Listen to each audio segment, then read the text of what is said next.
Assalamualaikum warahmatullahi wabarakatuh. Selamat pagi rekan-rekan semuanya. Bertemu kembali di sini dengan AHP Advokat. Tentu di sini kita akan membahas mengenai masalah perdata komersil untuk upaya-upaya hukum, baik itu yang sifatnya litigasi maupun yang non litigasi. Ya, dalam kesempatan pagi ini tentu kita akan membawa suatu kasus-kasus praktik-praktik yang cukup jamak ya di bidang jual beli di perdata komersil. Ya, ini kita membahas mengenai masalah perusahaan sudah bayar barang tapi vendor tidak mengirim. Tentu ini judulnya ini kami angkat ya, judulnya ini kami angkat, yaitu tentu kita akan membahas di dalam sebuah kasus yang cukup sering terjadi dalam praktek bisnis ya, yaitu di mana ketika perusahaan sudah melakukan pembayaran kepada vendor ataupun supplier tetapi barang yang dijanjikan itu tidak pernah dikirimkan. Tentu kasus-kasus seperti ini acap kali ya, sering menimbulkan kerugian besar bagi perusahaan dan memicu sengketa hukum.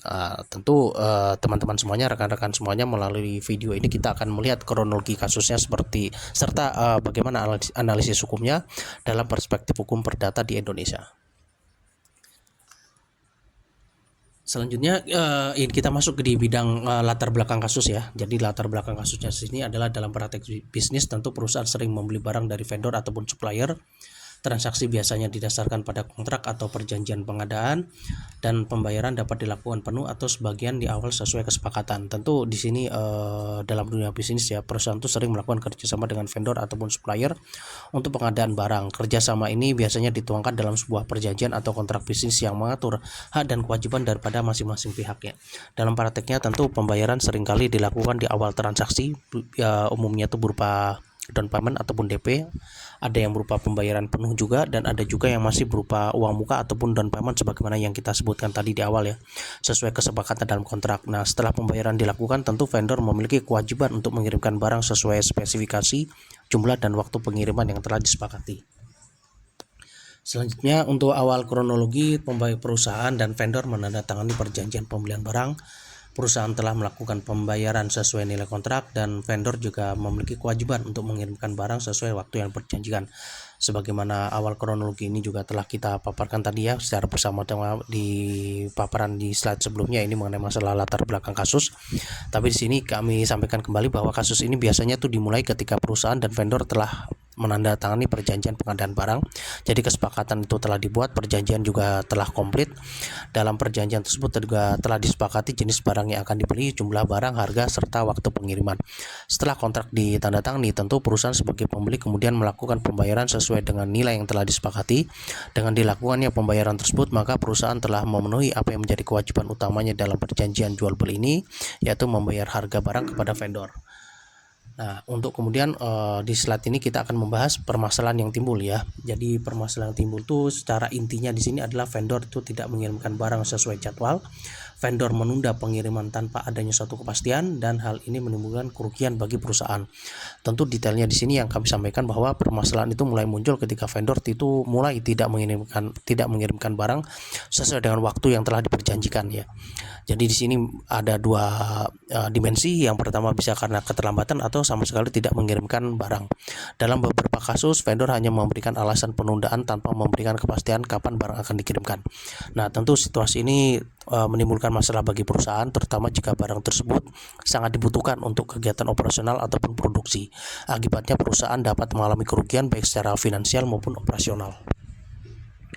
Nah, untuk analisis hukumnya di sini, tentu ini bagian intinya yang kita sampaikan di sini adalah tindakan vendor itu dapat dikategorikan sebagai wan prestasi, dan juga wan prestasi terjadi ketika salah satu pihak itu tidak memenuhi kewajibannya dalam perjanjian, dan perjanjian yang sah dan mengikat para pihak seperti undang-undang. Ini tentu analisis hukum yang kita jadikan landasan di dalam menganalisa ataupun juga mencermati permasalahan jual beli dalam kasus ini ya. Jadi dari sudut pandang hukum perdata, tentu tindakan vendor yang tidak mengirimkan barang setelah menerima pembayaran ini memang dapat dikategorikan sebagai wan prestasi.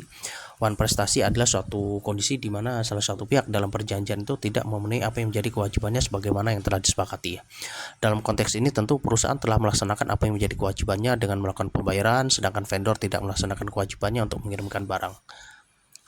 Untuk selanjutnya dasar hukumnya tentu kita merujuk kepada ketentuan yang diatur di pasal 1243 KUH Perdata dan juga di 1338 KUH Perdata. Kalau kita bicara mengenai masalah 1243 KUH Perdata, ini adalah ketentuan mengenai uang prestasi dan ganti kerugian.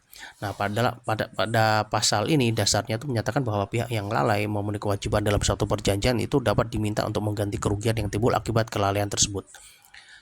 Jadi adanya kewajiban mengganti kerugian akibat uang prestasi. Sedangkan kalau kita bicara mengenai masalah 1338 KUH Perdata, ini menyatakan bahwa setiap perjanjian yang dibuat secara sah berlaku sebagai undang-undang bagi para pihak yang membuatnya. Artinya kedua pihak wajib melaksanakan isi perjanjian tersebut dengan itikat baik. Untuk kemudian langkah hukum ya, langkah hukum yang dapat kita lakukan, yang dapat bersama-sama dilakukan, yaitu pertama adalah mengirimkan somasi atau teguran tertulis kepada vendor. Yang kedua juga dapat memberikan batas waktu untuk pemulihan kewajiban, dan ketiga adalah dapat mengajukan gugatan uang prestasi ke pengadilan negeri. Tentu langkah-langkah hukum ini apabila vendor tidak memenuhi kewajibannya, perusahaan itu dapat mengambil beberapa langkah hukum. Langkah pertama yang biasanya dilakukan adalah mengirimkan somasi atau teguran. Somasi ini bertujuan untuk mengingatkan vendor agar segera melaksanakan apa yang menjadi kewajibannya. Dalam somasi biasanya juga diberikan batas waktu, ya ada tenggang waktu bagi vendor untuk mengirimkan barang atau menyelesaikan kewajibannya. Jika setelah somasi vendor tetap tidak memenuhi kewajibannya, perusahaan dapat mengajukan gugatan uang prestasi ke pengadilan negeri. Biasanya upaya tuntutan yang dapat diajukan ya. Dalam slide berikut ini kita mengulas mengenai tuntutan yang dapat diajukan. Dalam hal somasi terhadap vendor vendor juga masih tidak memenuhi apa yang menjadi kewajibannya. Jadi pada intinya di sini adalah untuk isi tuntutan itu biasanya gugatan itu berupa pengembalian pembayaran yang telah dilakukan, bisa juga ganti kerugian akibat keterlambatan atau kegagalan pengiriman, dan pemenuhan kewajiban sesuai perjanjian. Jadi dalam tuntutan yang dapat diajukan di sini dalam upaya hukum berupa litigasi untuk berupa gugatan uang prestasi, jadi ada beberapa opsi ya yang dapat diajukan kepada vendor. Yang pertama, perusahaan itu dapat menuntut pengembalian pembayaran yang telah dilakukan. Kedua, perusahaan juga dapat menuntut ganti kerugian apabila keterlambatan atau kegagalan pengiriman barang tersebut menyebabkan kerugian bagi perusahaan. Tentu dalam beberapa kasus perusahaan juga dapat meminta agar vendor itu tetap memenuhi kewajiban lainnya ya, sesuai dengan perjanjian yang telah dibuat. Dan bagaimana mengenai risiko bisnis? Tentu terkait dengan risiko bisnis adalah gangguan terhadap operasional perusahaan, adanya kerugian finansial, dan juga terganggunya rantai pasokan atau produksi ya. Jadi sengketa antara perusahaan dan vendor ini seperti ini tidak hanya menimbulkan masalah hukum ya, tapi juga menimbulkan berbagai risiko bisnis. Misalnya juga kalaupun kita breakdown lagi dari ketentuan-ketentuan inti yang telah kita sampaikan sebelumnya, yaitu kegiatan operasional perusahaan dapat terganggu karena barang-barang yang dibutuhkan itu tidak tersedia. Selain itu juga perusahaan juga dapat mengalami kerugian finansial akibat pembayaran yang telah dilakukan namun tidak diimbangi dengan pengiriman barang. Dalam jangka panjang, masalah seperti ini juga dapat merusak hubungan bisnis antara para pihak. Oke, kita sampai di penutup ya. Jadi perjanjian bisnis memang harus disusun secara jelas, penting mencantumkan kewajiban, waktu pengiriman, dan sanksi, dan hal ini juga guna meminimalkan sengketa dalam hubungan bisnis. Jadi memang kasus-kasus seperti ini menunjukkan pentingnya memiliki suatu perjanjian bisnis yang jelas dan lengkap. Dalam setiap kontrak pengadaan sebaiknya diatur secara tegas mengenai apa yang menjadi kewajiban para pihak, hak-haknya juga seperti apa dan bagaimana juga diatur, terutama kalau bicara mengenai masalah jual beli. Tentu selain harga, spesifikasi produk, jika kita sampaikan juga mengenai masalah waktu pengiriman barang serta sanksi apabila terjadi pelanggaran kontrak. Dengan adanya perjanjian yang jelas, tentu para pihak memiliki kepastian hukum dan dapat meminimalkan risiko sengketa dalam hubungan bisnis. Mungkin ini dulu teman-teman dan rekan-rekan semuanya yang dapat kami sampaikan. Untuk beberapa poin-poin yang lainnya juga nanti akan kami sampaikan lebih lanjut.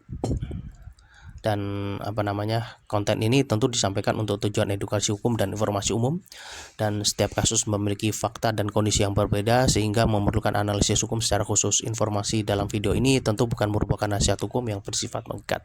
Demikian teman-teman dan rekan-rekan semuanya. Wassalamualaikum warahmatullahi wabarakatuh.